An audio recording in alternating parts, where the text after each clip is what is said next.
For the first time ever, organizers canceled the Twin Cities Marathon over the weekend.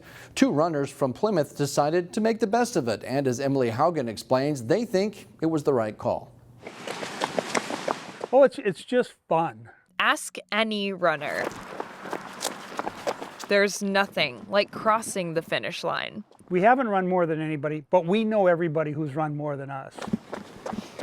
It's even better with family by your side. This is our first marathon. Brother Craig, friend Kurt, myself finishing. We've run most of the big ones, if not all. Michael and Craig Swanson are familiar with the challenge and beauty of long-distance running. Every step of that course is gorgeous. That's why I love it. And they've collected the hardware to prove it. Just take a look at Michael's collection. It takes you to the early days, their first 26.2. So 1997 was our first marathon, and it was Twin Cities.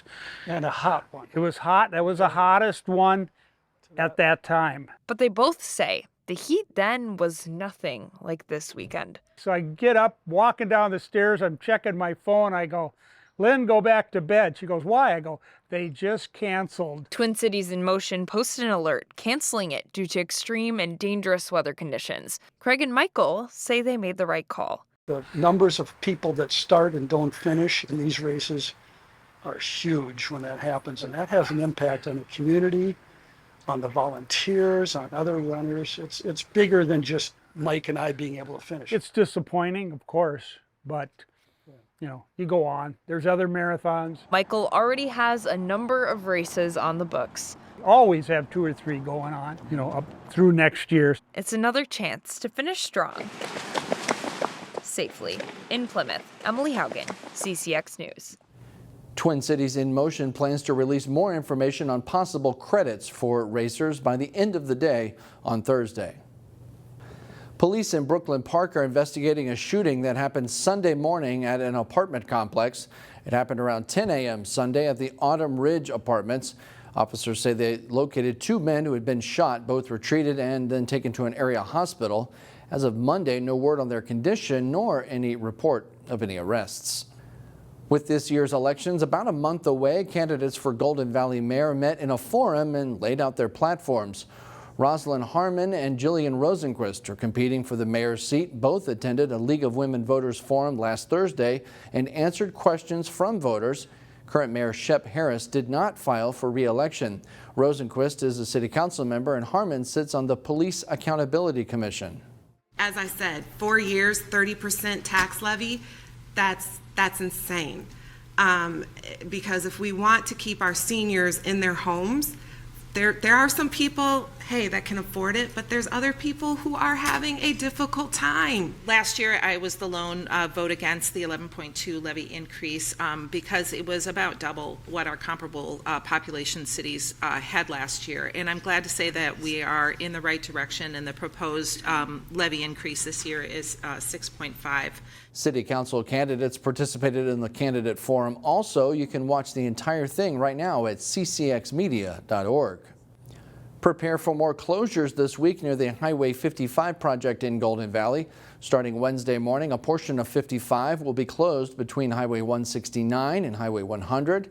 That closure will last for 10 days. The project involves replacing pavement and installing curbs, gutters, and storm sewers. The suggested detour uses Highway 100, I-394, and Highway 169. Brooklyn Center-based Caribou has signed a lease to move into a new building in Maple Grove. Caribou will move into the Arbor Lakes Business Park at Highway 169 and I-94.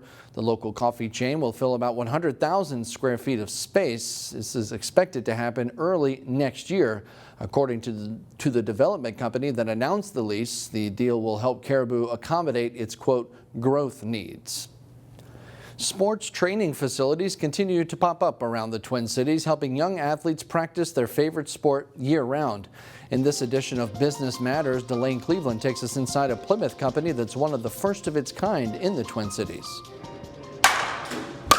Minnesota winters make it impossible to play baseball or softball year-round, which is why Alyssa Werns comes to Plymouth about 5 days a week during the off-season to get in some hitting practice at Hit Dog Academy. I get to have the best coaching that I can, and I also get to use the cages, the weight room, and the pro batter whenever I want to. Werns is a softball player at Maple Grove Senior High. The coaches here are trying to help her maximize her potential. They were probably the people that helped me get as good as I could possibly at softball. One of those people is Sean Wooten. Anything that you can think of basically from a development standpoint for youth baseball, we offer it. Wooten opened Hit Dog Academy 14 years ago after he saw a need here. He had a long career in the majors as a player and coach. I think I have a desire to get young players better, and I think in a lot of ways that's what somebody did for me. Yet getting better doesn't happen just by hitting off a tee. At Hit Dog, the coaches incorporate a machine called the Pro Batter. It's a pitching simulator that recreates the experience of facing real-life pitching. The coaches program the type of pitch they want the batter to face, along with the speed of the pitch. Then the batters look at a screen that shows a pitcher winding up while a ball shoots out of the hole. According to Wooten, you need 2,500 at-bats to feel comfortable hitting major league pitching. Whether it's baseball or softball, the Pro Batter helps players get those reps. In the off season, to be able to have live at-bats and switch the pitching speed and what kind of pitch they're throwing whenever I want, it's so helpful. She's already committed to playing softball next year at the Division I level. And the coaches here want to help others get to that next level. That's part of the reason why we do it, right? This isn't a way to make yourself a multimillionaire. In Plymouth, Delane Cleveland, CCX News. The facility in Plymouth is in high demand. About 400 youth baseball and softball players visit every year.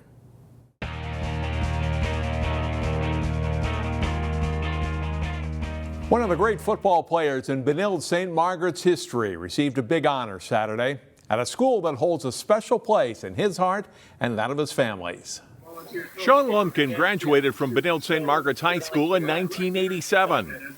35 plus years later, the former University of Minnesota and NFL defensive back had his number 34 Red Knights jersey retired. Sean's youngest son, Xavier, is one of Benilde's captains this year and helped present the jersey.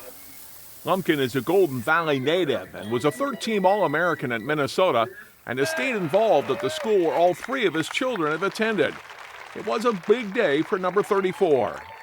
Oh man, this is just truly blessed. I just can't say it enough. I was able to have a great weekend, have my son Sanjay get inducted in the Hall of Fame yesterday, and then have my youngest son Xavier surprise me a week ago about the jersey retirement. I'm just blessed, and it's great. Ever since I left here, I always said, hey, I'm Red Knight for life, and I meant it. It's been great. It's a lifelong journey, and I really meant it. Being a Red Knight for life, I meant it. The Wayzata football team has played a really tough schedule to start the season, facing ranked teams the first 3 weeks. Week 5 brought another big test for the Trojans. The Trojans looking to make it 2 wins in a row as they hosted the top-ranked and unbeaten Eden Prairie Eagles. First series of the game for Eden Prairie, and quarterback David Ivey slowed down in the backfield by Kyle Bowell and then finished off by a host of Trojans. Wayzata turns EP over on downs.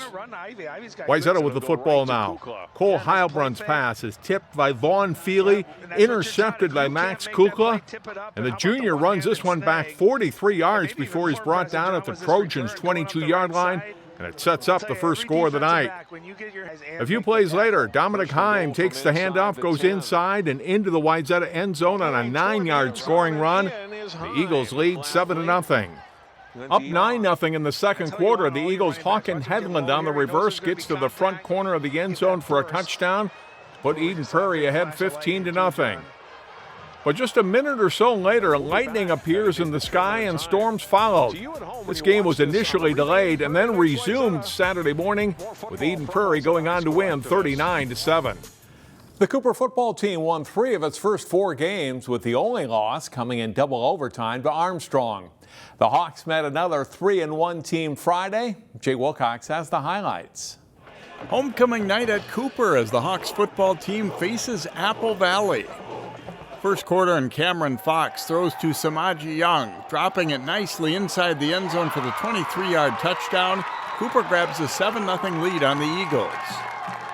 After a defensive stop, Fox throws for Daylon Gurley, and he climbs the ladder to make a great catch for a 30-yard gain. An apparent touchdown later in the drive, though, is wiped out by penalty, and it stays 7-0.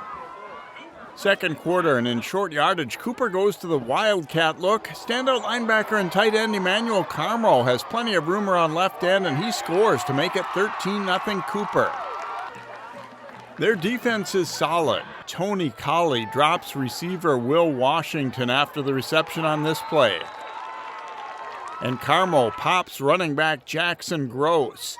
This game is called early in the second half after a long weather delay, and Cooper wins 13-0 to move to 4-1. Jay Wilcox, CCX Sports. Find more prep sports games and highlights at ccxmedia.org and follow us on social media.